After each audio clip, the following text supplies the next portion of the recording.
পারে না, তার মধ্যে দুটো বিষয় ঐক্যমত পোষণ করেছে। 4টি বিষয় আলোচিত হয়েছে। একটি হচ্ছে যে অর্থ বিল, আস্থা বিল, জাতীয় নিরাপত্তা, সংবিধান সংশোধন। কিন্তু অনেকেই বলেছে যে বাংলাদেশে এই পর্যন্ত যে কয়েকবার সংবিধান সংশোধন হয়েছে অনেকটা দল এবং ব্যক্তির স্বার্থে, কাজে এই ক্ষেত্রে এখানে পাশ করা ঠিক হবে না। জননিরাপত্তা বা জাতীয় নিরাপত্তার ক্ষেত্রে অনেকে দ্বিমত পোষণ করেছে। আমাদের দল থেকেও যেই দুইটা চিঠিতে উল্লেখ করা হয়েছে অর্থ বিল এবং আস্থা ভোট, এই দুটো জায়গায় আমরা একমত পোষণ করেছি। 2 নম্বরে জাতীয় সংসদে যে 50টি স্থায়ী কমিটি, সংসদীয় কমিটি থাকে, সেই কমিটিগুলোতে আনুপাতিক হারে 50 ভাগ বিরোধী দলের প্রতিনিধিত্ব দেওয়ার কথা হয়েছে 4টি গুরুত্বপূর্ণ কমিটি সহ।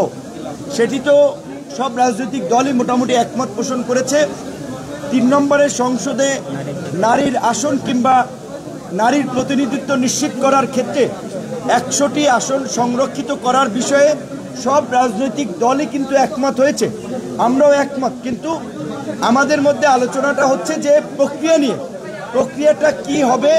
কেউ কেউ বলেছেন যে বর্তমান যে সংবিধান সংস্কার কমিশনের যে প্রস্তাব রয়েছে 100টি আসনের নারীদের জন্য ফিক্স থাকবে, কিন্তু প্রক্রিয়াটা সিলেকশন হবে না, ইলেকশন হবে, অর্থাৎ 100টি আসনে নারীরাই কেবলমাত্র নির্বাচন করবে। সেই ক্ষেত্রে অনেকটা ইউনিয়ন পরিষদ বা ওয়ার্ড পর্যায়ে যে 3টা ওয়ার্ডের বিপরীতে যেমন একজন নারী কাউন্সিলর কিংবা নারী প্রতিনিধি থাকে, ওই একই প্রক্রিয়া জাতীয় সংসদে হতে পারে, কিন্তু এইটা চূড়ান্ত হয়নি। এটা আমাদের জায়গাতে একটা জোরালো প্রস্তাব ছিল এবং এনসিপি সহ আরও কিছু কিছু দল আলোচনা তুলেছে।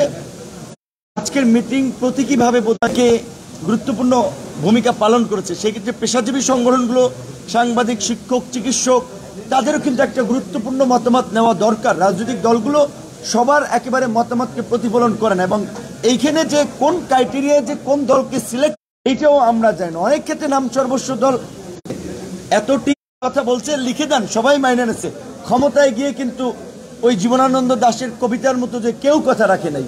সেই জায়গাতে কিন্তু আমরা বারবার গণভোটের মাধ্যমেই এই সংস্কারকে বাস্তবায়ন এবং এর একটা লিগ্যাল বেসিস তৈরি করার জন্য আমরা আহ্বান জানিয়েছি। ধন্যবাদ। নূর ভাই, আপনি যে জামায়াত এবং এনসিপি মনে করতেছে সরকার এবং ঐক্যমত, মানে দৃষ্টিভঙ্গি রাখে যে এই পার্টি বড়, এই পার্টি মেজরিটি পার্টি, তাহলে তো আসলে অন্যদের কথার অনেক ক্ষেত্রে গুরুত্ব থাকে না।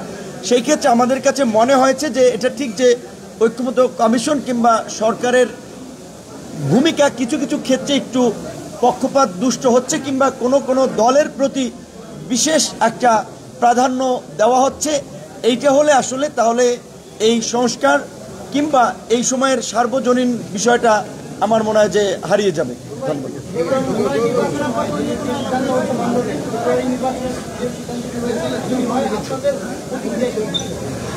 নির্বাচন বিষয়ে লন্ডনে কি বৈঠক হয়েছে এইটা কিন্তু অফিসিয়ালি এখন পর্যন্ত সরকারের পক্ষ থেকে জোরালোভাবে বলা হয় নাই।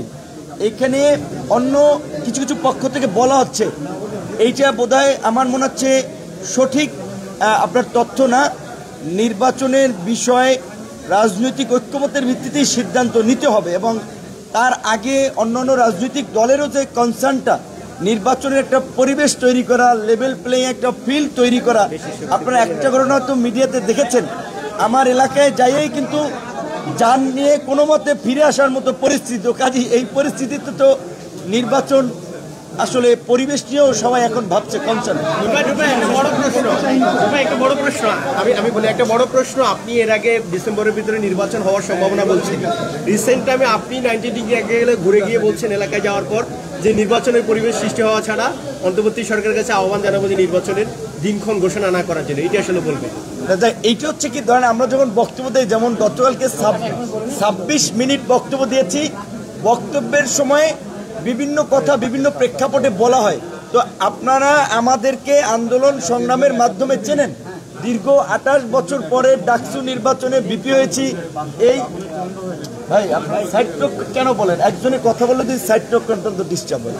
যে এইখানে আমাদের জাতীয় রাজনীতির একটা অবস্থান পরিচিতি, আমরাই যদি এলাকায় গিয়ে জিম্মি হয়ে পড়ি, আমাদেরকে উদ্ধারে যদি পুলিশ সেনাবাহিনী লাগে এবং রাতভর এই যুদ্ধ করে ভোর রাতে উদ্ধার করে, তাহলে নির্বাচনের পরিবেশ বা রাজনীতির মাঠের পরিবেশ কতটুকু আছে সেটি নিয়ে তো অবশ্যই আমাদের একটা প্রশ্ন থাকবে, কিন্তু নির্বাচন কখন হবে, ভোট কখন হবে, সেটা রাজনৈতিক ঐক্যমতের ভিত্তিতে সিদ্ধান্ত হবে। আমার দলে একটা পজিশন থাকতে পারে, কিন্তু সামগ্রিকভাবে সবাই ঐক্যমতে না পৌঁছালে তো আমি বললেই তো ইলেকশন হবে কিংবা হবে না এরকম সিদ্ধান্তে সরকার পৌঁছাতে পারবে না। আমরা বলবো সরকারকে এবং রাজনৈতিক দলগুলোকেও কার্যত, আমরা তো ঠিক ঢাকা শহর থাকার সুবাদে গ্রামে তো আমরা প্রত্যেক মাসে যাই না, গ্রামে গিয়ে যতটুকু মনে হয়েছে কিংবা অন্যান্য সহকর্মীদের মাধ্যমে এলাকার খোঁজখবর নিয়ে যতটুকু জানতে পেরেছি, রাজনৈতিক যে পেশি শক্তি এবং আধিপত্য বিস্তারের যে সংস্কৃতি সেটা কিন্তু 5ই আগস্টের পরে বিন্দুমাত্র পরিবর্তন হয় নাই। কাজে এরকম একটা সিস্টেম বলবৎ রেখে কেমনে আপনারা লেভেল প্লেইং ফিল্ড তৈরি করবেন আর নির্বাচনের মাঠে পরিবেশ তৈরি করবেন? নির্বাচন ডিসেম্বরে হোক, ফেব্রুয়ারিতে হোক, এপ্রিলে হোক, তার আগে পরিবেশটা তৈরি করতে হবে। এবং এত বড় একটা লড়াই সংগ্রামের পরেও রাজনৈতিক দলের নেতাদের যদি চরিত্রের পরিবর্তন না হয় তাহলে তাদের পরিণতিও কিন্তু ভবিষ্যতে আওয়ামী লীগের মতো হবে। সেই জায়গা থেকে আমরা চাই না বাংলাদেশ এই গণ অভ্যুত্থানের পরে আগামী নির্বাচন কেন্দ্রিক কোনো সংকটে পড়ুক। সরকারকে আমরা নির্বাচনের একটা পরিবেশ তৈরি করা, রাজনৈতিক দলকে রাজনৈতিক সংস্কৃতির পরিবর্তনে কাজ করার আমরা আহ্বান জানাবো। Immigration to Canada. We provide the best quality service and solution for Canada immigration. Please visit our website and contact for details.